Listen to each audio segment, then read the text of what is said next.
My vás vítáme u našeho čtvrtého dílu podcastu o veslování. Dnes se speciálním hostem, marketingovým manažerem Českého veslařského svazu a mým drahým otcem Davidem Kinslem.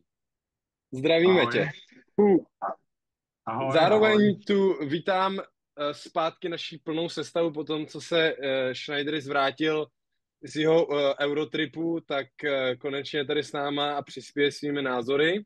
Takže zdravím Adama, Ahoj, ahoj všichni. zdravíme Vítka, Čau.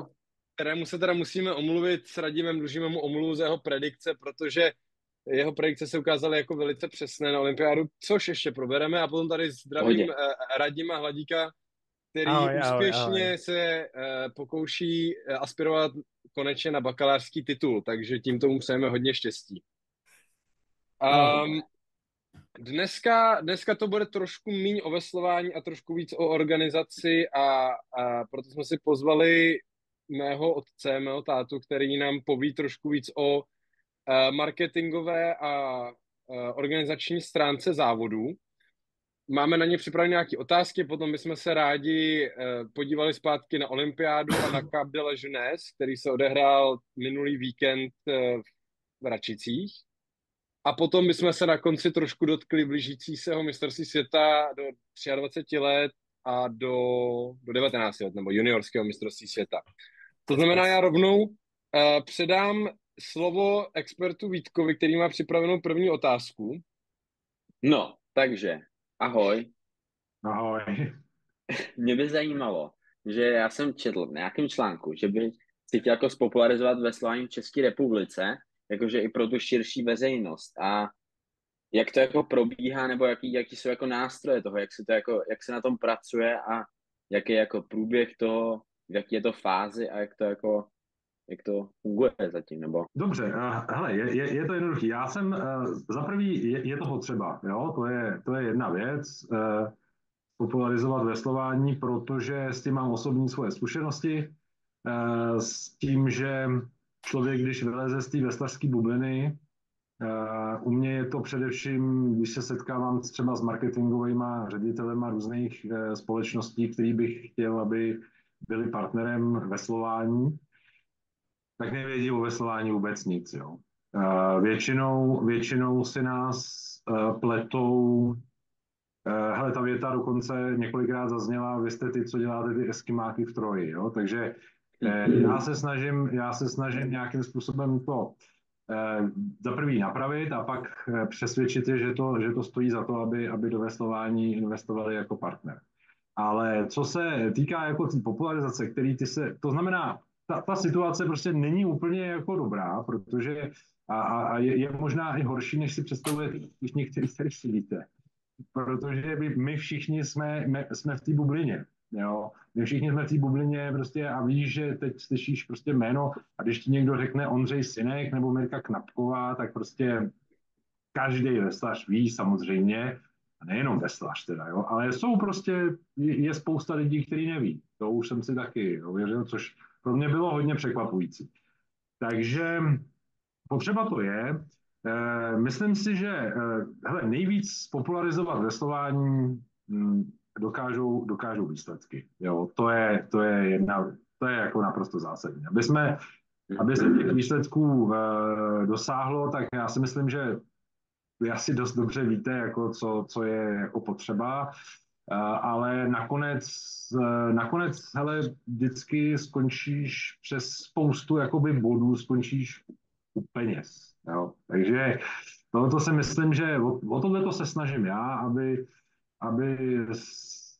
to je moje parketa. Samozřejmě je tam spoustu dalších lidí, jakoby těch, co se týče té sportovní stránky, samozřejmě, do které já absolutně nezasahuju. Takže já se snažím, aby nějaký peníze do toho veslování jako se přitáhly a tím pádem prostě třeba byly nějaký podmínky pro ty výsledky. A pak si myslím taky jedna věc, já to vím od Jakuba, samozřejmě to vy úplně jako veslaři neslyšíte úplně jako rádi, ale jedna z těch cest té popularizace je jako trenažerový veslování. Jo? To je jako jedna cesta. Neříkám, že to je jako hlavní cesta, ale jedna z cest to určitě je, protože se k tomu prostě dostanou lidi všude. Jo? Nemusíš prostě chodit na vodu a tak dále. Takže to se teď myslím jako hodně, to je dost aktuální téma, to se teď hodně rozjíždí. A to halové veslování si teď vzal na starosti Míla Hartmann z Hamru a Jarda Starosta si to vzali na starosti. A hodně do toho teď šlapou. S něčím se snažím jim jakoby pomáhat z toho marketingového pohledu a myslím si, že to jako neuchopili vůbec špatně a myslím, že od podzimu budou nějaký výsledky vidět. Jo, to je díky a to. Jenomže já si pamatuju, jak jsme byli v Račicích na Žákovské republice a tam se nějak říkalo, že bude nějaká firemní liga trenažerová, nebo jako, a to oni se snaží to zařídit, nebo Jo, jak jo. to? Jo. Firemní liga je součástí tady z tohoto projektu a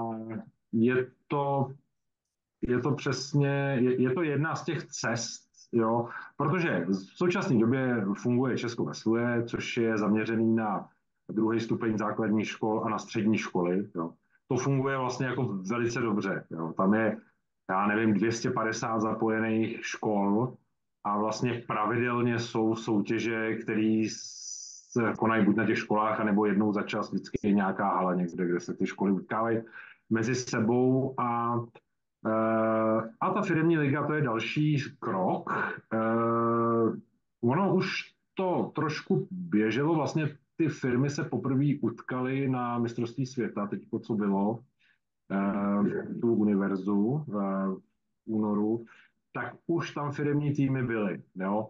Ale myšlenka je podobná, aby se ty lidi, aby se to vestování popularizovalo i ve firmách, který prostě za první o tom mají zájem a za druhý potom třeba budou ochotní jednat o to, že by nějakým způsobem vestování podpořili. Takže to určitě v plánu je a je to, myslím, na docela dobrý cestě. Mhm.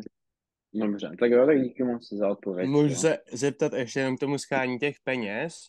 Tak je nějaká jako cílová skupina, jako nějaký typ, určitý typ společností, za kterými vy chodíte, anebo je to prostě kdokoliv dá peníze? Nebo jakým způsobem ty si vybíráš to, za kým budeš potom schánět ty zdroje?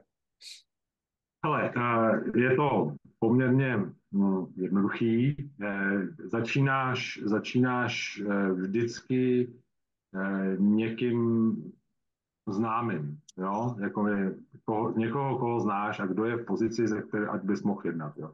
Tím nemyslím vůbec, že by to mělo být něco špatného, že by tam měly se dít nějaký nekalosti, ale prostě ten člověk ti dá šanci, abys přišel na schůzku. To je naprosto zásadní. Takže nejdřív první várka jsou známí a pak jsou to známí známých a tak dále, až se dostaneš k tomu, že normálně jsou jakoby chladný kontakty i využiješ a to chladný kontakt znamená, že prostě oslovíš někoho, s kým nemáš jakoby vůbec nic společného a prostě se snažíš dostat na schůzku a odprezentovat mu, co český veslování může v té společnosti přinést za to, že dají nějaký peníze. Samozřejmě, že úplně to nejdůležitější je, když jsou to bývalí veslaři. Protože pro mě, já když jsem nastoupil, a je to 2,5 roku, tak já jsem neměl ty známí ve veslování. Já jsem měl známí prostě z jiných aktivit, takže to jsem zkusil. Ale potom časem člověk zjišťuje, že spousta veslařů je jako úspěšný na opravdu vysokých pozicích velkých firm a tak dále, prostě, nebo mají svoje vlastní firmy a tak dále. A jsou vlastně jakoby ochotní tomu veslování dát něco zpátky, protože veslování jim spoustu dalo během jejich mladých let. Jo. Takže musím říct, že tyhle ty kontakty, ty veslařské kontakty jsou jako zdaleka nejlepší. Připravuje celková marketingová kampaň. Kolik prostředků si může vůbec Český veslařský svaz dovolit, nebo nemusí být samozřejmě přesná částka, ale kolik vy si můžete dovolit dát na marketingovou kampaň, ať už jsou to sociální sítě nebo billboardy. A potom za druhý, jako v momentě, kdy se začne odehrávat ta akce, na co se všechno musí dohlížet, jaký jsou třeba požadavky sportovců nebo jejich trenérů, nebo i jakoby světové organizace. Ale já bych Dobrý, jo, hezká otázka, rozsáhlá otázka. To jsem neřekl, že se mě budeš ptát takhle jako rozsáhlé. To mi příště musí říct, abych byl líp připravený, ale naštěstí jako o tomhle tom poměrně dost vím. Takže důležitý je oddělit mistrovství světa, jako velký mistrovství světa od všech těch ostatních akcí, který si zmiňoval, protože to je naprosto, to je prostě úplně jiná liga, že jo? I pro vás, jako pro veslaře, úplně jiná liga, prostě a i marketingově. To znamená, že mistrovství světa, velký, dospělý, v podstatě lze udělat tak, aby bylo vydělečný nějakým způsobem, nebo aby nebylo prodělečný. Jo. To prostě lze, protože to je prostě velká akce, kterou podporuje samozřejmě i Národní sportovní agentura, která na to přispěje. Když je to mistrovství světa po 30 letech, jako bylo teď v roce 2022, tak je to prostě celosvětově významná akce a ty peníze se na to dají schánět mnohem líp. I z veřejných prostředků, jo, takže to jako to lze, i když na druhou stranu musím říct, že třeba i jako v tomhletom případě, co se týká obrovské kampaně, jako že by se oblepila Česká republika billboardama, přijďte do Račic, mistrovství světa, bude tam ve veslování, tak jako zas takhle jako dobře úplně na tom prostě žádná ta akce není. No a to, co je zásadní, je ten rozdíl mezi touhletou akcí a pak akcí třeba, kterou si zmiňoval. A teď definitivně, oficiálně řeknu, jak je to správně, protože jsi říkal Cap de la Jeunesse, a tak to není, jo, protože se to nepíše Cap jako cup, ale píše se to coupe, je to francouzsky, takže skutečně jako oficiální výslovnost je kup. Takže Coupe de la Jeunesse, je to pohár mládeže. Ubytování a takovéhle věci, to si platí všechno ty výpravy a vlastně všechno ostatní ten svaz, ten organizátor si musí vydělat na tom, že si na tom něco přirazí. Jo. To je vlastně jako celý, protože upřímně na takovouhle akci, jako je Coupe de la Jeunesse, prostě partnera opravdu seženeš jenom výjimečně, a ani to není jako v zájmu právě těch veřejných peněz, jo, úplně. To prostě je taková akce, která prostě není úplně super jako podporovaná. A prostě ten zásadní věc je ta, že tyhle ty akce jsou důsledku proděleční. Vždycky na tom ten svaz něco nechá. Naštěstí nemoc. V tomto případě se to, myslím, docela povedlo, co se týče kupu. Když se podíváte na to, a teď nemluvím teda o kupu konkrétně, ale když se podíváte na mistrovství Evropy a na mistrovství světa 23 a nebo i na velký mistrovství Evropy, tak když se podíváte, tak to není moc obsazený daleko dopředu. A to z toho prostého důvodu, že prostě chybějí zájemci, kdo by to jako pořádal. Protože to není jenom jako náš problém, ale je to problém celosvětový nebo celoevropský. Takže máme opravdu jako s tímhletím má Světová federace trošku problém, že bude to muset trošku nějakou změnit i jako tu podporu jako world rowing trošku, no? Protože prostě se do toho těm organizátorům moc nechce. Mě by zajímalo, jaký je rozdíl mezi tím, když se teda pořádá nějaká ta akce, sponzorovaná jako tím world rowingem nebo FISou, že jo? Nějaké mistrovství světa a teďka, když do toho nezasahují, tak ten cup, ne teďka jako z hlediska těch peněz, to už si říkal, ale organizačně, co se dělá líp, jestli ti fyzáci, jako asi jsme všichni slyšeli něco o tom, že do toho hrozně ráda FISA kecá, musí to být podle nějakých regulí, které si nastavili, což je jako hrozně fajn, ať je to všechno fair a takové, ale jestli je to jako větší oser, nebo jestli je to jako prostě... Ale Radíme, tak než tady dám slovo, tak my si to pamatujeme, že jo, 2018 před světem, než přišlo fyzácké jídlo, roštěnky, karbanátky, smundičky hezky z račický jídelny a pak přišla rejže s uhem, tyjo, na celý týden. Takhle bych to popsal, prostě to je prostě, Fiza je prostě uho ze školní jídelny. No, A z hlediska toho závodníka jo, ale mě by teďka zajímalo jako z hlediska pořadatele, protože do toho tady nikdo jasně, nevidíme. jasně. Jestli jako vám takhle stojí za zadkem a říkají, tady tohle musíte posunout o metr doprava, nebo to tady neuznáme, všechno to zavřeme a pojedeme dolů. No hle, to je jako velmi dobrá otázka. Já vím, že já jsem se bavil s Jakubem trošku, on mi říkal, že jako není, že mistrovství světa na trenažérech není úplně jako plnotučný mistrovství světa. Já jako rozumím, jo. Pomínok je strašně moc. Tam se jede prostě čistě podle manuálu. Šéf organizačního výboru, to znamená v tomhle případě jsem to byl já, co se týká toho únorového mistrovství světa, dostane svůj jako přímý kontakt event manažera z World Rowingu a ten má za sebou prostě velký tým a ten říká, už máte tohle? Jasně. Máte to takhle? Jo. A teď všechno si to odsouhlasíš, máš to přesně podle nich a oni pak stejně přijedou a řeknou, no tak celý to tady přestavíme. Jo. Je to opravdu, jako, myslím, poměrně dost náročný. Nemyslím si úplně, že by za to mohl přímo ta osoba toho event manažera. My jsme na tom mistrovství světa halovým strávili v podstatě rok. Jo. A ty poslední měsíce fakt to bylo jako nespaní. Jako, jo. To byly prostě 3-4 hodiny prostě spánku. Jako něco podporujou. Jo. To není úplně tak, že by oni nic nedali. Oni něco platí. Je to jasně daný smlouvou. Asi ty částky nejsou... Nedokážu to teď vyjádřit procentuálně, ale prostě je to docela jako značná částka, kterou oni jako přispívají, ale na to, jak prudějí, tak bych si tu částku představoval ještě vyšší.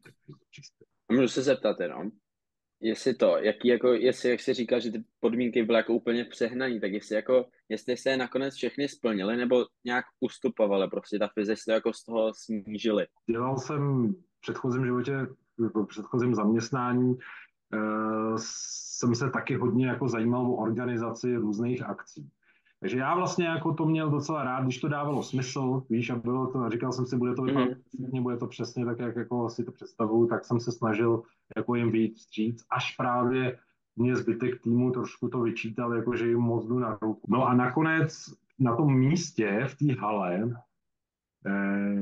to bylo neuvěřitelné, vlastně byl jako opravdu velký problém vznik, že Time Team, což byla časomíra, tak Time Team neměl prostě dostatečně pohodlný židle za těma stolama, víš, co tam měřili. Aha. A tak jsme začali, nakonec to dopadlo tak, že jsem v noci jel na svaz, na Strahov. Přivezli jsme jim normálně naše kancelářské židle, protože oni chtěli prostě židle s podučkama a tak. No a to přesně pak říkal, vždycky přišel Dušan právě a říkal, hele, super, starají se o takovýhle jako koniny, to znamená, že to máme vlastně úplně perfektně připravený, jo, protože kdyby se měli starat o něco důležitějšího, prostě tak vůbec nenapadne. Adame, my se teda posuneme trošku k té tvý otázce, takže jestli můžeš prezentovat svoje téma teď ty. Jo, já jsem měl otázku k tomu organizování olympiády. Co všechno musí to město nebo ta země vlastně mít k tomu, aby mohla dělat olympiádu? A potom jako taková hypotetická otázka, jak jsi říkal přesně. Jak moc je vlastně možný, jestli to není úplně nemožný, že by někdy mohla být olympiáda v Praze třeba? Každopádně, co se týká nějakých plánů, tak pokud vím, tak plány na pořádání olympiády byly 2 už. Jeden byl v roce 1968, kdy samozřejmě ta nálada byla taková jako povznesená a z této doby vlastně zůstala jedna jediná věc v Praze a to hotel Olympic dole na... To je takový ten věžák, jak je věc eskapády z Krejcárku? No. Ježiš, tak to je hustý. Hele, počkej, a není náhodou z té doby i podolský bazén? Nebo ten je z toho druhého plánu? Tam to bylo plánovaný na olympijský bazén, ne? Jak je tam vybudovaná ta ale je to možný, venkovního. Je to možný. No a druhý, takže tam samozřejmě to pak rychle vzalo za svý, to všichni víme, z jakého důvodu, ale a druhý plán byl relativně jako z mýho pohledu nedávno, z vašeho pohledu, co tak To vím, že když byl primátor pan Bem, primátor Prahy, tak ten měl takovýhle jako velký plány, že by olympiáda v Praze a dokonce existují, myslím, nějaký plány, protože to mělo být v Letňanech. Vlastně tam, co teď se furt se dělá, jestli všichni dělají srandu, jak končí to metro. Myslíš tam, kde Tonda Blaník postavil stanici za 3,5 miliardy? No, přesně tak. Přesně tak. Takže tam měl být olympijský park, olympijský stadion. Úplně taky do detailu to nevím. Jenom vím, že se tohleto jakoby plánovalo, ale samozřejmě, jakmile se změnilo vedení radnice, tak to šlo okamžitě do kytek, protože nakonec stejně zase skončíme u těch peněz. Jo? Já upřímně nevím a vlastně by mě to docela zajímalo a zkusím si to teď jako vygooglit. Já vlastně nevím, do jaký míry ty olympiády jsou jako proděleční nebo ne. Jo? Je mi úplně jasný, že ty jako megalomanský olympiády, jako byl Peking, jako bylo Soči a takhle, tak ty určitě museli do toho jako nasypat strašně peněz, se nemohli nikdy vrátit. Jo. Ale samozřejmě všichni to víme, teď oni to všichni říkají, že ty olympiády se začínají, jo, rozebíratelný sportoviště, aby to nezůstalo tam stát a tak dále, a tak dále. Tak možná, že se to blíží k tomu, že třeba ty olympiády jako úplně jako průšvihový nebudou. Já to úplně tohoto přesně nevím, musím říct. Jo. No, jako tam hlavně já si myslím, že my se tady bavíme, jo, teď přemýšlíme hlavně jako z pohledu veslování nebo z takových těch tradičních sportů, jo, ale jako kde my bychom dělali jako sailing, že jo, jako na Nechranicích, nebo No, jako na Nových Mlýnech. Na Lipně. Ne, to prosím tě, to vůbec ne, ale to víš, že to není problém. Teď se podívej teď, jak daleko je, že jo, olympiáda byla v Paříži a sailing byl v Marseille. Z Paříže do Marseille. Ne, to je jasně, ale to je pořád ten samý stát, jenom říkám, že jakoby by to prostě muselo být v nějaký spolupráci, že by to, víš, třeba jak byly sdílený mistrovství Evropy ve fotbale třeba. Takže byla Turecko, Ukrajina, Polsko, nebo bylo Švýcarsko, Rakousko, nějaká taková spolupráce. Ale zase jako to Česko vlastně by mohl na té olympiádě teoreticky vydělat ještě mnohem víc než třeba Francie, nebo Španělsko, nebo Amerika, protože ta olympiáda potom asi zvýší renomé té země ve světě. Tak myslíš, že by třeba tohle mohlo nebo někoho motivovat, aby se do toho pustil, nebo ta infrastruktura, ty peníze jsou na takové úrovni, že ani tohle to nestačí, myslíš? Ale já si myslím, že by se určitě to prospělo jako Česku. Jo. Právě proto, že by se postavily dálnice, postavily by se rychlové. To, co se strašně by to tyhle ty věci uspíšilo, to je jedna věc, renomé je druhá věc a tak dále, ale a myslím si, že i s tímhletím do toho šli ty, co plánovali ty dva pokusy. Jo?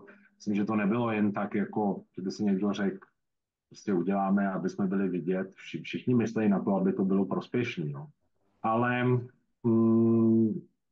já myslím, že to je prostě všechno jenom hypotetická otázka, protože je to...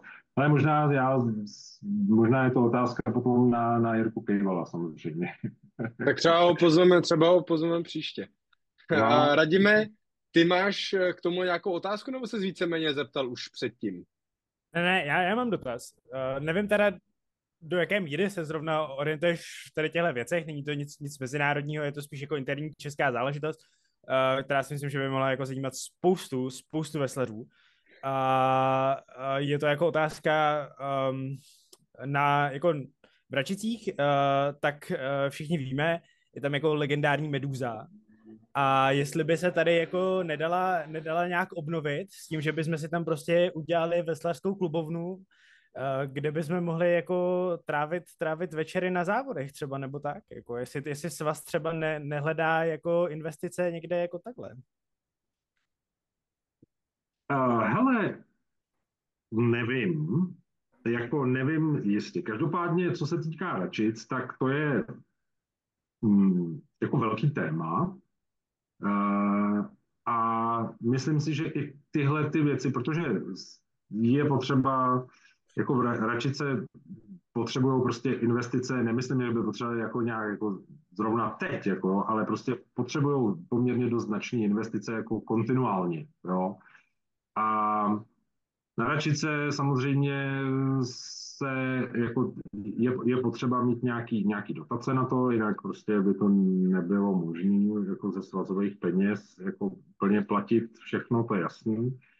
A já vím, že jako se chystají nějaký opravy, změny a takovéhle věci. Jestli se chystá nějaká oprava Meduzy, aby z toho mohla být klubovna, to upřímně úplně nevím. Tak vytvoříme nějakou sbírku na Doneru nebo něco.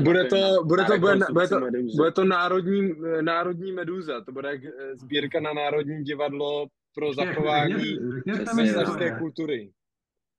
Kde to je? Co to je? Co je Meduza? No tam, když jdeš jakoby dozadu po té silnici, no. To jsou takové jsou tam ty novostavby nedostavené, nebo možná už dostavené, nevím. Pak tam 3 jako také stejné chajdy za sebou, které se dřív pronajímaly, nevím, jestli tam ještě někdo jako funguje. My za mladých let, když jsme jezdili do Račic, tak jsme jako Trokovice vždycky měli pronátou nějakou tu chatu. No a to jsme ještě tehdy nevěděli, že v té poslední chatě tak funguje jako skvělá, já nevím, jak to jako nazvat prostě. To je diskotéka.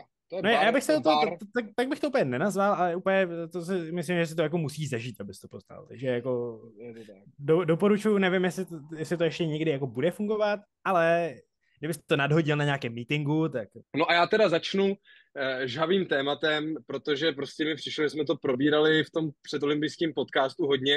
Mě by zajímalo, co si prostě myslíte o výsledku švýcarské holčičí párovky a absolutního jako záplavy prostě dalších reelsů od CC. Radíme, co si o tom myslíš? Ty jsi na to takový expert na tohle. Já se přiznám, já jsem zrovna v průběhu olympiády jsem dopisoval bakalářskou práci, takže jsem to moc nesledoval. Ale tu masáž reelsů jsem prostě jako nemohl minout. Já se jako přiznám, že jako ty párovky jsem neviděl. Vlastně se ani nejsem teďka jistý, jaké místo vyjeli. Ale viděl jsem spoustu příspěvků, spoustu reelsů, všechno úplně topové. To nemusíš vidět ten závod, stačí ty reelska, no. Ano, to je o tom to je. Vítku, co si o tom myslíš? Mě to baví, no. Tak mně se to líbí, že jako nepotřebuješ sledovat ty závody, stačí se koukat na reelska, víš jako všecko a je to perfektní, jakože. A ještě mě baví Oliver Zeigler a Sofia Mejakin. Jo, tak to bylo ale extrémně hezké. To je extrémně hezké. Jak dojel závod, vysil z toho sníhu, běžel za ní. Ano, to mě tady zahřálo. A myslíte, že lepší love je Olivera Zeidlera nebo Pepi Dostála? No, hele, až vypneme nahrávání, tak já vám řeknu něco tady behind the camera, což bude potom jenom na Hero. Jo, si zaplatím Hero. A potom budete jasně vidět, který love story je lepší. Nicméně tady to byl jen takový rychlý téma. Dál bych se posunul k bratrům Sinkovičovým, protože pro mě to je jako naprostý jako dovršení legendy. Prostě ano, Adame, přesně tak. Hrvatská. No, já jsem si to kšiltovku taky vzal nejenom kvůli tomu, že mám mokrý vlasy, ale taky kvůli tomu, že jsem se jim tím chtěl jako omluvit, že jsem je tipnul, že budou až 6. Co si o tom myslíš, Adame? Jako to bylo fenomenální. Jo, prostě. No já jsem to vůbec nepochopil. Ještě jak jsme tady zhejtovali, tak jsem se pak cítil špatně. A bylo to neuvěřitelný jako. Kuba jim to pustil a chtěli nám prostě dokázat. Jo, ale my dva ne. My dva jsme zhejtili, to se pamatuju. Jako bylo to fakt hustý, bylo to fakt šíle, to bylo fakt mazácký prostě. Definice slova mazácký, jako bylo to fakt. Já jsem se na to díval a fakt jsem to nechápal. A přesně mě pak nenapadlo. Jeden ze 3 závodů, co jsem viděl naživo, když jsme se to koukali tady s Péťou, s mým spolubydlícím, a ten mi říkal, no ty Sinkovičové, ty to vyhrajou, prostě já jsem klasicky Petře, ty držu, prostě jako ty tomu nerozumíš, jako možná tu medaili mít budou, ale já nevyhrajou, ty Briťáci jsou úplně jinde. Teď jeli celou dobu to vezli, já jsem tam prostě úplně, jsem se plácal po hrudi, říkám, já jsem ti to říkal prostě, jako možná budou tu medaili mít, ale nevyhrajou, podívej se na ty Brity, jsou úplně jinde. Pak jedou a poslední 3 tempa, toho krvá, to koukat, co je? A teď se ještě jako asi by to jako nevyhráli a v tu chvíli jsem ještě říkal, tak vesluj ne, protože oni zastavili, že jako, je to jako rozhodilo. Kdyby tam udělali 3 rychlý tempa, tak to tam ještě strčí třeba tu špičku. Měli v kapse, potom další, která mě teda zaujal, nebo závod, který mě zaujal, byly dvojskify. mužů, kde prostě Rumuni z první dráhy prostě všechny přes sprintovali. Tam by mě zajímalo, jestli, jak dopadly dopingové zkoušky, no. Protože za mě teda za prvý, jak jsem viděl ty záběry, tak to byla taková kulturistická přehlídka, a za druhý jako hodně nečekaný. Takhle to podle mě netypoval skoro nikdo. Samozřejmě to je samozřejmě s nadsázkou řečeno. Jeden tady hoax o fejkový moči už byl vyvrácen, takže bych nerad se pouštěl nějaký další, ale co si myslíte o dvojskifech? Mě vždycky... Extrémně mě to překvapilo. Jo. Mě taky. Extrémně to překvapilo a pak jsem se koukal na jeho Instagram, na toho Štroka, myslím. A má dobrý Vilska, no, a jako vypadá docela, jakože vesluje docela často, tak asi měl na to podmínky, no, vyhrát. Jako, jsem tak viděl. A mě vždycky v těchto závodech u toho dvojky, tak jak se přiznám, že mi bylo vždycky líto nejdřív těch Briťáků a potom i těch Holanďanů, protože to musí být jako fakt takový to, že ty prostě furt všechno vyhráváš a myslím, že ty Holanděny nikdo nepředjel letos, ani ty Briťáky prostě. A pak až na tom posledním závodě se to vlastně jakoby nepovede, že jo, i když samozřejmě se to povede, ale nevím. Vždycky bylo mi jich líto potom prostě. Yes, rozumím. Tati, teda teď bych tě poprosil o zhodnocení výsledku české výpravy. Já jsem i slyšel, že jste měli dokonce nějaké svazové predikce, tak kdybys nám mohl říct, jaký byly výsledky tady tvých predikcí? Měli jsme sekretariátní predikce. Udělali jsme v kanceláři sekretariátu, jsme udělali. Já teda nemám oprávnění říkat žádný ostatní typy, já vám můžu říct jenom svoje. Já jsem byl poměrně optimistický, protože já jsem tam měl napsáno 378, 3 kluci lehký, 7 jsem měl dvojskiv a 8 jsem měl dvojku. A takže u těch holek jsem vlastně jako moc neseknul, že jo, to jsem docela hezky trefil na to, že byli jako nemocný, že jo, byla nemocná jak Anička, tak potom Radka a vlastně i Pavlína asi, nevím, jak to bylo přesně, ale každopádně tak tam jsem se moc nesek. No u těch lehkých kluků samozřejmě jsem věděl, že na tom třetím místě, že jako jsem optimista, já jsem si to hodně přál, protože myslím, že není žádným tajemstvím, že jednotlivý sporty, jednotlivý sportovní svazy mimo jiná kritéria, tak jedním z kritérium, kolik dostávají peněz od Národní sportovní agentury, tak jsou olympijské medaile. Jo. A vždycky to je jakoby nějaký roky zpátky. Takže ta by se jako nám hodila, prostě nám veslařům, takže to bylo takový jako přání. Na druhou stranu zase to nebylo jako úplně mimo, že jo. Já si myslím, že kdyby jim to sedlo, tak by to zjavím. Já jsem koukal na ty vaše predikce, jako tam jste to říkali, že to je jako bez šance. Já jsem v tom s tebou. Já jsem taky říkal, že budou třetí. Nakonec ty vaše predikce zase, že jo, protože ty kromě těch jako to pořadí těch posádek, který jste říkali, že je prostě nepřekonatelný, tak taky nebylo úplně tak, jak jste to říkali, že jo. Kde tam od vás bylo prostě úplně jasný, že pořadí bude Ir, Švýcar, Ital. Mám pocit, že jste říkali, jo? Já jsem říkal, že ty Švýcaři dají ty Italy, že v téhle sezóně vždycky... Ale přestaň si hřát polívčičku, už jsem tě pochválil. Já prostě potřebuji, já jsem dostal hroznou bídu minule, takže já se to musím teď užít trošku. Ale zároveň to vlastně nebylo tak vyrovnaný, ale... ty dvojskify. No jako ty odstupy byly docela velký vlastně ve finále. Ne? No, nebo mezi tou trojkou... Švýcarům. Prosím? Že ty řeci docela dali Švýcarům, jako... No a jako toho pak... třetího našeho. No. Každopádně to si říct, že to nebylo jako tak úplně to, bylo to jako optimistický a na druhou stranu to nebylo vůbec jako nereální, si myslím. Jasně dopadlo to, jak to dopadlo. Je to škoda, ale na druhou stranu jako hele, já si myslím, že pojďme to brát tak, že byly tam jako 3 posádky, taky nemusely být ani 3 posádky, že jo, na olympiádě. tak a vlastně, a myslím si, že holky, ten výsledek, nevím, jestli jste viděli, natáčeli jsme nějaký ten magazín Za veslem, tak tam to říkal prostě Pepa Lukš, říkal, hele, postupují tam jako 13. posádka na olympiádu, takže každý místo dolů jako bude dobrý a vlastně nakonec to klaplo na to 8, tak to není tak si myslím, že to je jako docela fajn. No. Jo, tam je samozřejmě jakoby škoda, tam je fajn, že holky Radka s Pavlínou jsou mladý holky, obě dvě, a je nějaký předpoklad, já nevím, teď to neříkám jako žádnou danou informaci, já jsem na toto téma s nimi nemluvil, ale nějaký předpoklad je, že pojedou dál a budou se snažit o LA.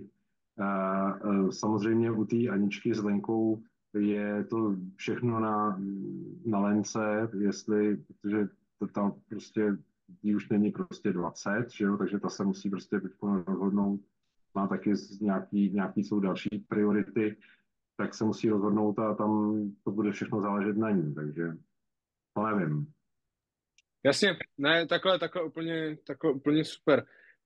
My se teda posuneme teď k predikcím na nadcházející mistrovství světa do 19 a do 23 let, kde teda máme 2 posádky do 23 let a 4 posádky juniorské.